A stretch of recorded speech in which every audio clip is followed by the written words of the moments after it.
Hi everybody and welcome to this video. This is the first in a series of what we're going to do as book cover designs, and the first book that I'm redesigning is Daughter of the Pirate King. So here is the original cover, which is okay, but I think there's some things which can be improved, like the illustration and the typography on the cover. So we're going to give it a go and see if we can add a little bit of an extra flair to this great book and its cover. Now, the first thing I recommend doing when doing a book design is always read the book, or at least a synopsis of it, so you get an idea of the fundamental parts of it and the great visual metaphors that you can pick up on. So to do this design, I started in Procreate and I just did an illustration based on, as I said, the biggest visual metaphor which I found in the book, and it was the front bow of a ship which this book is set in, as it's a pirate themed book and it has a siren on the front, and I thought it was a great visual aesthetic to pick up on, and it is pivotal in the story, but it's not giving away too much of the big reveal. It's one thing you never want to do in the cover is give away too much of the story, because then it's not worth reading the book. So once I made the illustration, then I wanted to work on the typography. So I didn't really want to go with the calligraphic approach which the original designer did, but I went with a sans serif hand-drawn font. Here was just me testing, sketching out and see if I'm liking it with the illustration which I did and the placement which I created in the space of the illustration, and now I'm going through and actually recreating that font which I wanted to make in Illustrator. Now when you create a font, things you need to think of is kerning, which is the spacing between letters, as well as consistency throughout your entire font. So try and keep your X height consistent, which in this case for me is actually the height where you have your middle delineators such as an A, H and E. I wanted to keep them all at the same height. Also, I kept my serifs consistent throughout, and I made sure that all my letters had the same descender and ascender height, which in this case, because it is all capitalized, is the same. Now you'll see as I go through doing this font that I actually changed the style of it when it came to the lower part where it just says Pirate King instead of Daughter, because I wanted it to be a little more wide, a bit more spread out, because this is a hand-drawn font and I wanted it to be really individual. Otherwise I would have just selected a font which I liked and used it and created the design that way. Now this font is definitely not perfect, but it was really what I needed for the design that I was working on. Another hint I can give you when working with typography is always use a grid, and always use that shift button to get your angles at a proper 90 degrees so all your letters are straight and everything, and you don't have weird and wonky letters going throughout. This will make it look much more professional.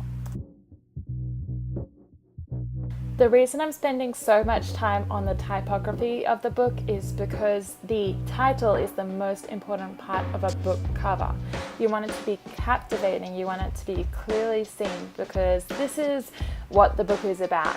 No matter how good the illustration on the cover, the title is most important for setting the scene of how this book is going to be, and you really want that to be noticeable for your audience.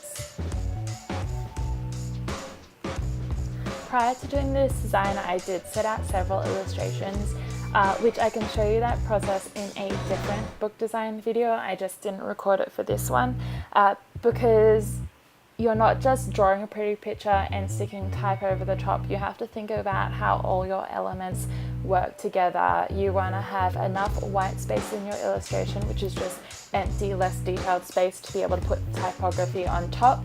You want to make sure that there's enough contrast between your words and illustration. You want to make sure that it is captivating and it sits with the theme of your novel. An example to this, I could go and have done this novel in a different style and make it look like a contemporary book instead of the fantasy illustration that I was creating for it, and that would capture a whole different audience to come to see this book. If you'd like to know more about that kind of design and how you design for different genres, please let me know, because I'm planning to do a whole series of videos on this, and I could take a few high fantasy or contemporary or thriller novels and change the cover on them to make them look like they're a completely different genre, and take you through how I did that and what are the key pieces to make that happen within the design. Okay guys, so now I finished up what I have for the typography. I'm going to go through and I'm going to shade it in the color which I wanted. I already worked out the color I wanted when I was in Procreate playing with the sketched illustration of typography. I wanted gold, or a goldy-like color, so I started off creating the gold-like color and then decided to come through and actually make faux gold foil, because I imagine that this book would actually have that gold foil on it when it gets hypothetically published.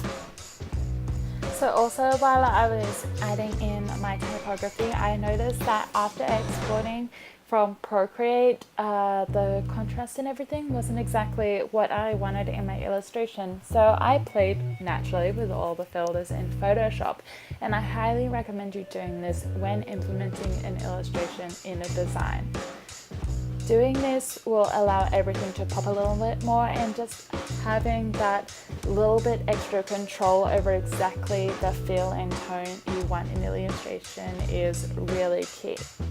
So what I did is I lined the blue in the background. I pulled basically all of the colors up in exposure, and then I added a little bit more contrast into my boat, and I lightened the sea waves because I really wanted it to have a little lighter feel, because I know when it comes into printing that it can be a little bit darker once you printed it. So to lighten up on the screen a little extra is really key. I know I'm talking about printing and publishing, and I just wanted to reiterate that this is a concept design. This is not design which I have been approved to do by any publishers, and I'm doing it for my own satisfaction and portfolio.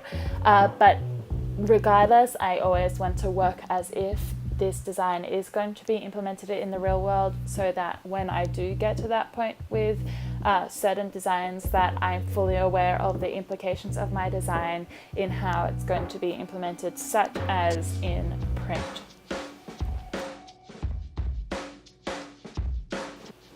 After playing around with the main typography and the illustration, the next step was to add through all of the type which was on the original cover, because I wanted to keep with what was approved by the publisher for the actual book, and the challenge of adding in extra things such as the quote of the recommendation for the book.